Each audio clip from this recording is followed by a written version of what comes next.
La γραμματικά είναι. Και δάνεια σου δάνεια. Δεν σας ακούω με τις φωνές. Ναι, τώρα σήμερα μπερδευτήκαμε. Γιατί είναι το όχι, είναι το ναι. Δεν ξέρουμε τι θα γιορτάσουμε σήμερα. Δεν προλάβανε βέβαια να αλλάξουν τη σημαία, να βάλουν γερμανική επάνω. Διαβάστε το μάμο. Το σύμβολό μας έχει καταδικηθεί. Η ζωή μας έχει εξαθλιωθεί. Και βλέπετε πώς θα κάνουμε την εθνική επέτειο σήμερα. Με τα κάγκελα και τους φράκτες, χιλιάδες μάτια και μέτ.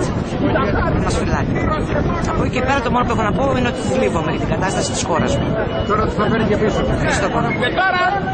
Όλους που θέλουν να έρθουν εδώ να μας κλέψουν την Ελλάδα μας. Στους Γερμανούς και δεν ξέρω σε ποιους άλλους. Λέμε φροντερά όχι. Τέλος. Για μέχρι φέτος δεν γινόταν έτσι. Φέτος ξεκινάνε. Είναι καινούργια. Ιδιωτικό τομέα. Η ηγεσία από το τέταρτο πλέον ΡΑΙ, το οποίο την έχει καταλάβει χρησιμοποιώντας οικονομικά μέσα και με τη βοήθεια του εσωτερικού εχθρού, δηλαδή της δοσύλλογης κυβέρνησης και αντιπολίτευσης που έχουμε εδώ.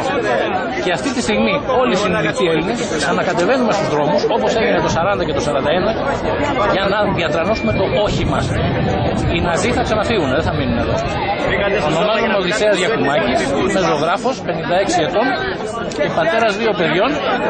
Έτσι, και παρόλα αυτά τολμώ να βάλω το κεφάλι μου στον τορβά κάθε μέρα. Ευχαριστώ πάρα πολύ.